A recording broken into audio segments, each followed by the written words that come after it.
Hi YouTube. Welcome to Counseling Minus the Bull. My name is Candace if you do not know me, and if you do, hi. Alright, so the video I was thinking of that hit me today was grief. So we're gonna go into grief. I want to keep it a kind of short, but we're gonna go over some models. We're gonna go over some things you can do to get past it as well. So I also wrote down like cheat sheets. So if you are seeing me looking down, that's because I'm referring to my cheat sheet. Cheat sheets. Please feel free to share, like, and subscribe. Feel free to comment, but like I said, please keep your comments very vague to respect confidentiality. Remember to respect others as well. So this cheat sheet, so for me, like I said, I'm still a student, and with me making these videos, my intention is to reach out to the younger adults, the older adults, to the Black community, and to kind of destigmatize the counseling barrier and to make it accessible to everyone. So I'm trying to do anything necessary to reach out to more people to particularly help the Black community. So anyway, let's jump right into it. Let's get into grief. So this cheat sheet I have, I actually looked online to find it on a website. It's called goodtherapy.com, I believe. And pretty much of course, I am in agreement with what they shared in the source. So it's correlates with what I was learning. So of course I wouldn't use anything that I did not feel was credible. So let's start off with the definition of grief. So grief is the reaction to any form of loss. Now, what I did not know, because like I said, I'm a student, I'm a graduate student, I'm still learning. So this making the videos is helping me to remain, help me to remain and learn new skills and to have more equipped for my future, as well as helping others. So yes, so grief is a reaction to any form of loss. So that loss can be death, it can be a relationship loss, it can be I want to include pet loss for the pet lovers. But it's different from bereavement. It's when I'm thinking of grief and bereavement, for my personal opinion, I was thinking it's kind of the same thing. However, I found out today that bereavement is a form of grief. It's a type, it's involving death of a loved one. So it's definitely a big difference. So some of the feelings that's associated with grief and bereavement is sadness, denial, anger, avoidance of returning to restoration activities. I'm going to break that down in a moment. And then dwelling on death. So those are some kind of emotions that you're feeling. You're feeling sad, you're feeling down. It's mimicking a lot of depression symptoms as well when you're going through the grief. So with grief, there is different models. There's different approaches. You know how I mentioned CBT in the other videos. So with grief, there's such thing called 4 tasks of mourning. And according to a psychiatrist, and his last name is Warden, psychologist. According to Warden, there are 4 tasks of mourning, and the first one is to accept the reality that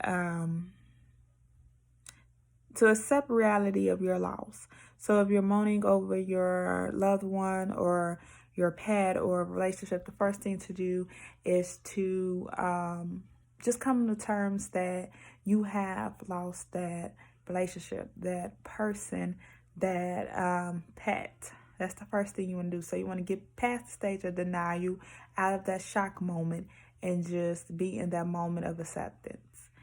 2, you want to work through your grief, and you want to work through your pain and your grief. So what you want to do is just hold on to your memories. Remember that they are in your heart. So if you're looking at pictures, you're looking at videos, you're just going through your mind about the good times that you had. And sometimes the bad times come up as well. But just going through all of those memories and keeping them nearest and dearest, and keeping your photos, and just celebrating their life. 3, it's adjusting your life.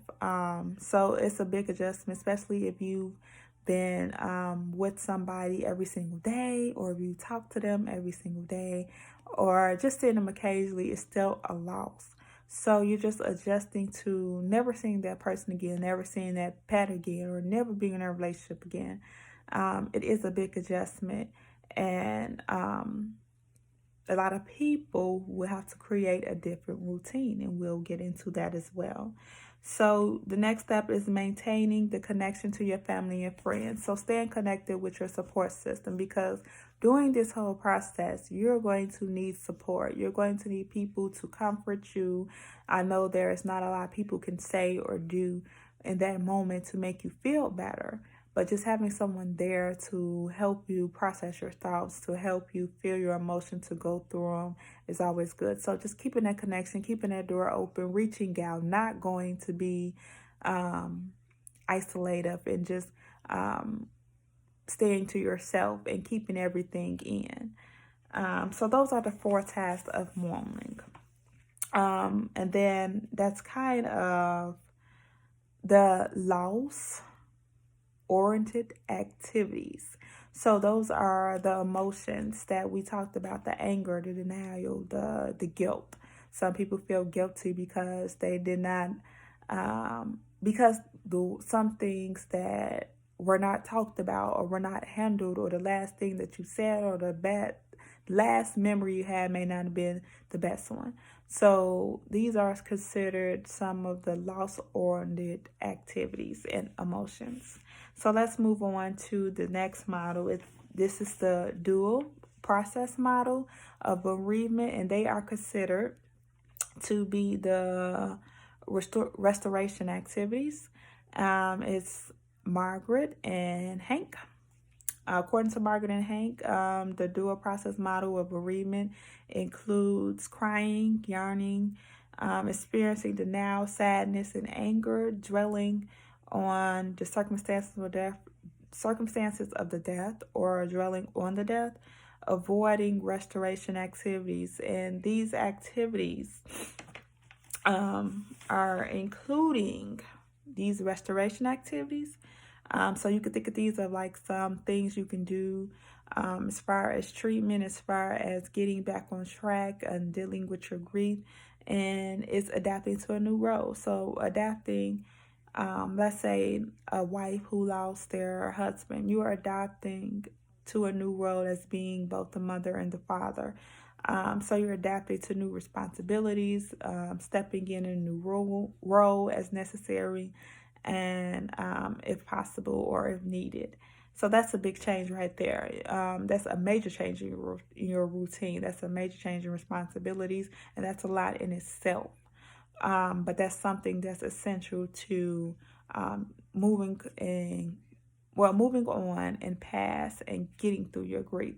And I am big on certain terms when you're relating to grief. So for me to say moving on and getting past is kind of a stretch to me, because I know it is a process. I know you can't move on and just get past something. You know how people say get over it?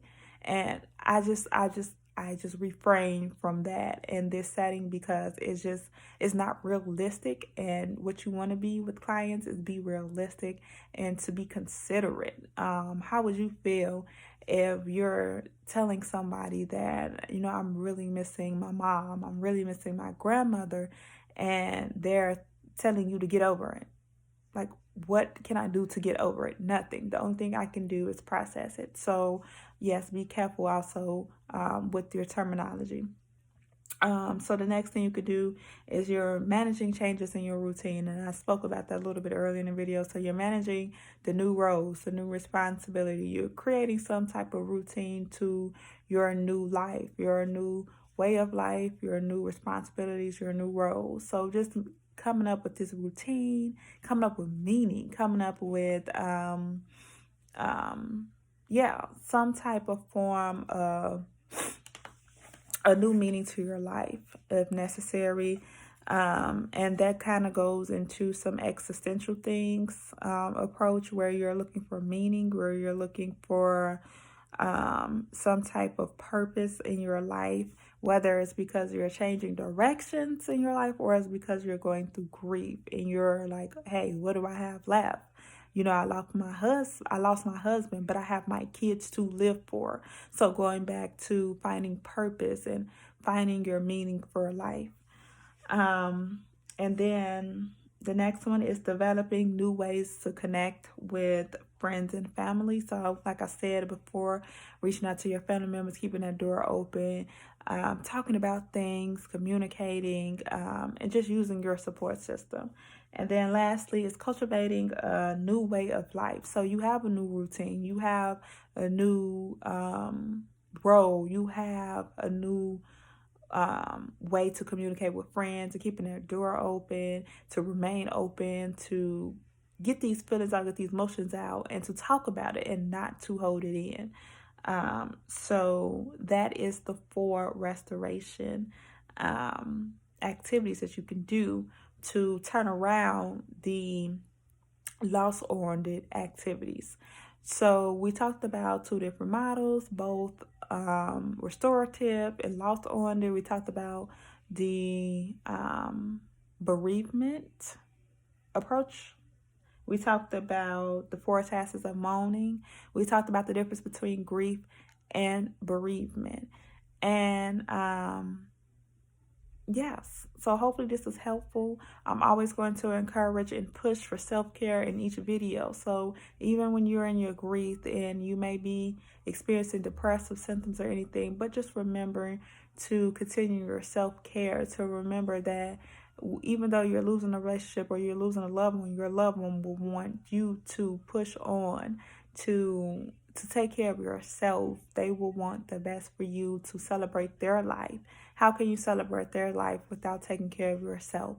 So I'm always going to push self-care. I'm always going to push a support system. And even if you don't have one, there are online websites, there are blogs, there are hotline numbers, there are support groups. So there's so many other ways you can go about it. I know we have extended families in the Black community. So we have our play cousins, our play sisters.